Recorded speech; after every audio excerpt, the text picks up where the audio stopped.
आप देख रहे हैं DCP news, detective crime press. उसके लिए अगर लोकतंत्र का विरोध भी करना पड़ेंगे हम करेंगे ना, उस दिन सब ठीक हो जाएंगे, मीडिया भी ठीक होगी। खराब। नमस्कार, आप देख रहे हैं डीसीपी न्यूज में आपके साथ दीवान नोटियाल एक बार फिर हाजिर हूं और आज मैं उस स्थली पर हूं जहां पर एक ऐतिहासिक स्याणा सम्मेलन आयोजित किया गया है लोक पंचायत के द्वारा। और लोक पंचायत के वरिष्ठ सदस्य हमारे साथ मौजूद है, लोकतंत्र के चौथे स्तंभ के तौर पर भी कार्यरत रहते हैं। सचिन शर्मा जी मेरे साथ मौजूद है। शर्मा जी, आज का ये आयोजन अपने आप में कहीं ना कहीं एक ऐतिहासिक तो सर है ही, और आपने आज संकल्प पत्र भी जारी किया है। जहाँ तक मैं इसको पढ़ा हूँ तो एक संस्कृति समाज को लेकर ही चर्चा हुई है।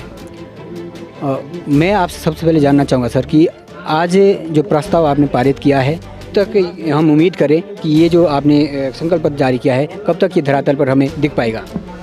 समाज में प्रयास किया जाता है, हम प्रयास कर रहे हैं, इसकी कोई रेखा नहीं खींचनी चाहिए कि ये कब तक पूरा होगा। प्रयास कर रहे हैं, आप भी साक्षी हम भी साक्षी हैं। और लोक पंचायत का तो एक संकल्प है कि जो हम ठान लेते हैं उसको पूरा करते हैं। समय बता पाना निश्चित नहीं है, लेकिन वो दिन दूर नहीं है, वो वर्ष दूर नहीं है। हम इस पर कामयाब होंगे, आप भी साक्षी होंगे, समाज भी साक्षी होगा। एक स्याणा जी यहाँ पहुँचे थे, शायद बुरासवा साइड के उन्होंने जिक्र किया था और मैं उसी निर्णय को लूँ। उन्होंने कहा कि जो स्याणा का निर्णय अगर मंजूर नहीं है तो हमने कर दिखाया है। आज की लोकतांत्रिक व्यवस्था है सर, क्या ऐसे हम चैलेंज कर सकते हैं? क्योंकि अगर स्याणा का निर्णय किसी पक्ष को स्वीकार नहीं है तो वो उसके पास न्यायपालिका है। ये तो आप नहीं कह सकते ना कि उसको हम दिखा के रखे हुए हैं। देखिए, इसको समझने की आवश्यकता है। स्याणा का जो फरमान है वो व्यक्तिगत फरमान नहीं है, समाज का फरमान है। समाज में किसी भी उदंडी को दंडित करने का विधान है, वो विधान अलग है और गाँव का समाज अलग है।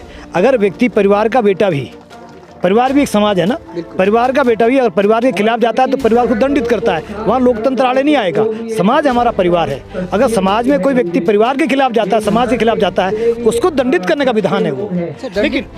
लेकिन अगर कहीं जो उसकी लोकतंत्र की मान्यताओं के आधार पर कोई कानून आड़े आता है, हम उसको छूट देते हैं। लेकिन कहीं ना कहीं उस समाज को दूषित ना करे, हम उसका असहयोग करते हैं। बहिष्कृत का मतलब क्या है? हम उसको असहयोग करते हैं, जाए ना कोर्ट में, लेकिन भैया आपका ठिकाना अलग, हमारा अलग। समाज के साथ जो अन्याय करता है वो परिवार के लिए भी बुरा हो सकता है। परिवार में कोई विकृति ना आए, इसलिए वो समाज में भी ठीक होना चाहिए।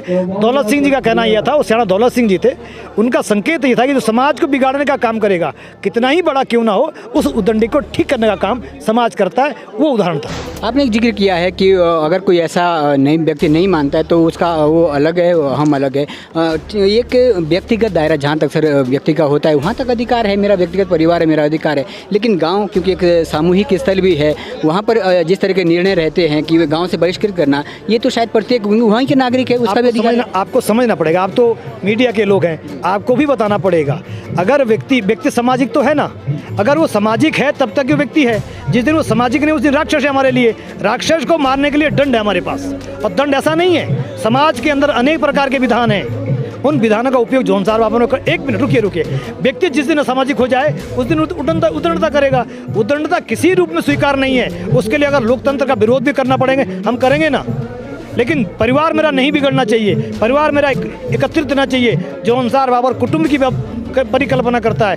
अगर कोई कुटुंब को तोड़ता है उसको विधान के लिए ये स्याणा गणों का संविधान काम करेगा। फिर चाहे कोई कितना ही बड़ा नेता हो या उदंडी हो, हम नहीं छोड़ेंगे। सर बिल्कुल यही मैं क्लियर करना चाह रहा था, क्योंकि आपने कहा कि वो आपका राक्षस है वो, लेकिन एक न्यायिक प्रणाली है, वो जब तक दोषी सिद्ध नहीं हो जाता है तब तक उसको शायद ये संज्ञा नहीं दे सकते हैं। देखिए, हम कानून को हाथ में नहीं लेते, लेकिन हमारे पास अनेकों ऐसे उदाहरण हैं कि कोर्ट से भी केस वापस आए हैं।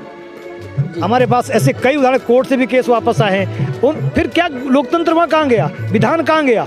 बाद में गांव के आंगन में आकर घुटने टेक करके वो गांव से माफ़ी मांगता है। उस समय उसका लोकतंत्र कहाँ गया, उसका उस संविधान का कानून कहाँ गया? हाँ, अगर किसी को ये मान्यता है तो उसको हम रोक थोड़ी रहे हैं। हमने कब कहा कि पुलिस थाने मत जाना, हमने कब कहा कि एसडीएम के पास मत जाना, लेकिन हम आग्रह करते हैं भैया कोई गरीब आदमी है उसको मत दौड़ाओ, गांव में 1 रुपये में निपटा दो। प्रयास करते हैं। फिर हम ठेकेदार नहीं है, हम तो समाज के कार्यकर्ता है, प्रयास करते हैं, पहरेदार है, ठेकेदार नहीं है। लोक पंचायत पहरेदार है, जितना संभव होगा करेंगे। बाकी कोई हमारे पास ऐसा तो नहीं है। हाँ, रोकने का प्रयास तो करेंगे। सर संस्कृति समाज को बचाने का विशेष तौर पे यहाँ पर जो भी तर्क रहे हैं वो उस पर फोकस मैंने केंद्रित करते हुए देखा है सभी सियाणाओं को भी। थोड़ा सा सर आज की डेट में अगर ये संस्कृति हम बचाना चाह रहे हैं, गांव की संस्कृति अगर गांव में बचाना चाह रहे हैं, तो कहीं ना कहीं शायद उस संस्कृति के लिए पहले वहाँ ऐसे साधन का उपलब्ध होना ताकि वहाँ का व्यक्ति वहीं रुके। हम एग्जाम्पल के लिए शिक्षा, जब तक शिक्षा हमारी त्यूणी शिक्षा हमारी इलाका मंडल नहीं पहुंचेगी तब तक शायद वहाँ का व्यक्ति वहाँ नहीं रुक पाएगा। स्वास्थ्य जब तक हमारा वहाँ नहीं पहुंचेगा तब तक नहीं पहुँच पाएगा। और इसकी जो कहीं ना कहीं रूपरेखा है, सियाणा जी का आपने सम्मेलन किया, सम्मानीय है, बुजुर्ग भी है, उनका सम्मान होना चाहिए, लेकिन सर शायद ये सारी व्यवस्था लोकतंत्र के माध्यम से ज़्यादा सुचारू हो सकती है। और लोकतंत्र का स्तंभ आज की डेट में प्रधान गांव में मैं समझता हूं, तो प्रधान के माध्यम से ये चीज़ें ज़्यादा विकसित हो सकती है। मैं आपकी बात को अगर मान लूँ कि बिल्कुल ठीक है, हम सियाणा प्रथा को बंद करके प्रधान को आगे ले आते हैं। जिस प्रधान ने गाँव में 50 लाख का घोटाला किया उसका क्या कीजिएगा? मेरा प्रश्न आपसे है। बिल्कुल बिल्कुल। जो गांव में घोटाला कर रहा है उसको क्या दंड देंगे आप? बिल्कुल सर, मैं वही सुनिए, नहीं जी, जो सियाणागण है ना, उन घोटाले बाइयों से रिकवरी कराई है, काम कराया, गांव की सीढ़ी बनवाई, गांव का आंगन बनवाया। गांव में घोटाला नहीं हो सकता। अगर कोई घोटाला कर रहा है तो उसके नंगे पांव भगाते हैं, इसीलिए ये समाज खड़ा है। और जो व्यक्ति गांव में काम कर रहा है उसको हम प्रशस्ति दे रहे हैं। बिल्कुल। लेकिन गांव में समाज के साथ वो प्रधान भी रहे, प्रधान का अपमान कर रहे हैं हम लोग।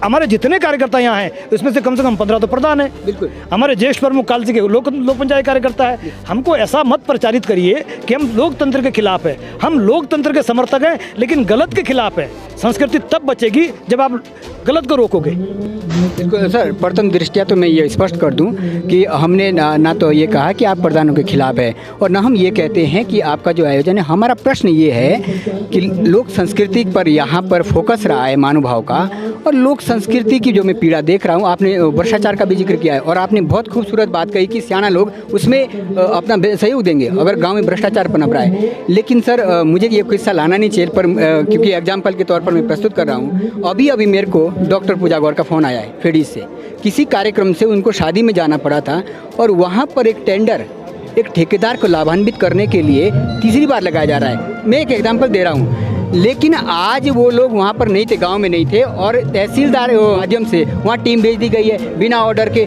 तो वैसे जो लोग भ्रष्टाचार को पनपा रहे हैं उनके लिए जो आपका सहयोग है, आपको सियाणों से क्या उम्मीद है? ये लोक पंचायत का विषय नहीं है। जब कभी आप प्रधानों के सम्मेलन में जाएंगे वहाँ पूछिए परेशान, ये लोक पंचायत का प्रश्न नहीं। सर आपने भ्रष्टाचार को उजागर करने का बात किया है, तो फिर मेरे गांव में आएगा, मेरे गांव में अगर रास्ता नहीं बनता है तो गांव को इकट्ठा करूंगा। टेंडर हो रहे हैं तो ये उनसे पूछिए, ब्लॉक प्रमुख से पूछिए, प्रशासन से पूछिए, ये लोक पंचायत का विषय नहीं है। हम मेरा सर टेंडर से नहीं, टेंडर से नहीं बनाते। बिल्कुल बिल्कुल, मेरा टेंडर से नहीं बनाते। बिल्कुल सर, आप सड़क नहीं बनाते, आप टेंडर नहीं लगाते, मैं इसको स्वीकार करता हूँ। लेकिन क्योंकि सर मैं ये भी नहीं हूँ कि मैं आपको एक जिम्मेदारी दे सकता हूँ, क्योंकि सामाजिक संगठन को कोई मैं आदेश नहीं कर सकता, वो स्वेच्छा से है। लेकिन सर क्योंकि आपका संगठन एक सक्षम है और उसमें प्रत्येक विभाग से, स्पष्ट कर दूं, शायद जितनी मेरी जानकारी है प्रत्येक विभाग से किसी न किसी माध्यम से कार्यकर्ता जुड़ा हुआ है, और उस विभाग से ही हमारे गांव के आखिरी कोने तक लाभान्वित व्यक्ति की योजनाएं निकलती है। तो यदि वो विभागीय व्यक्ति, आपका कार्यकर्ता, अगर उसकी जानकारी रखेंगे और स्वतंत्र अधिकार हमारे पर ITI भी है, तो शायद उससे ज़्यादा विकास हो पाएगा जौनसार में। क्या कहना? हम हमारे जो ब्लॉकों में प्रधान हैं लोक पंचायती कार्यकर्ता, उनके माध्यम से ये प्रयास कर रहे हैं। लेकिन लोक पंचायत प्रत्यक्ष कोई इस प्रकार का आंदोलन ना करती है ना करेगी। हमको जो विकास के काम आ रहे हैं उसमें हम बहुत ज़्यादा हस्तक्षेप नहीं करते। हाँ, हमको जहाँ बड़ा झोल लगता है वहाँ पर ठीक काम करते हैं। नशे की बात यहाँ पर पंचायत ने कही थी। मैं एक आखिरी क्वेश्चन के पास आपके साथ आना पड़ेगा। नशे की बात कर रहे हैं सर, पलायन की बात कर रहे हैं, कहीं ना कहीं इसका जो मुख्य कारण है, आप स्वीकार करना पड़ेगा, इसका मुख्य कारण है बेरोजगारी, इसका मुख्य कारण है त्यूणी में शिक्षा का न होना। अभी ब्लॉक टॉप निकली है त्यूणी की छात्रा, लेकिन वही छात्रा आंदोलन में बैठी है, महाविद्यालय त्यूणी में 10 दिन के आंदोलन में बैठी है और उसको प्रवेश नहीं मिल पा रहा है। आज दुविधा में वो इसलिए है कि वो ब्लॉक की टॉप छात्रा अपनी पढ़ाई छोड़ने को मजबूर है। तो आखिर वो इस पर न सर काम करना पड़ेगा। ऐसे विषय अनेक हैं, और जो नशे का चलन है वो केवल जौनसार में नहीं है, जहाँ शिक्षा है वहाँ भी है। बिल्कुल, वहाँ भी है, लेकिन हम लोग काम कर रहे हैं। आप विश्वास रखिए, ये टीम पूरा काम करेगी, और जिस दिन शबाब पे आ गई उस दिन सब ठीक हो जाएंगे। मीडिया भी ठीक होगी, खराब लिखेगी तो। धन्यवाद सर, आपने अपना कीमती समय दिया इस चर्चा के लिए, बहुत बहुत धन्यवाद। तो ये आप देख रहे थे शर्मा जी के साथ, वरिष्ठ सदस्य लोक पंचायत के। उम्मीद करूंगा कि भ्रष्टाचार की यहाँ पर बड़ी बात की है, और भ्रष्टाचार के दिशा में अगर जौनसार बार में काम करते हैं तो DCP न्यूज़ निश्चित तौर पर उसकी काबिल तारीफ भी करेगा, और हम ये उम्मीद भी करेंगे कि जो भ्रष्टाचार पनप रहा है उसके खिलाफ भी, क्योंकि सारे ही लोग जो है जागरूक है तो किसी न किसी विभाग से जुड़े हुए हैं उस पर भी काम करेंगे। तो ये आपने देखी सीधी चर्चा शर्मा जी के साथ लोक पंचायत के स्याणा आयोजन के स्थल समाल्टा से। मैं आपके साथ दीवान नौटियाल, DCP न्यूज उत्तराखंड। आप देख रहे हैं DCP news detective crime press.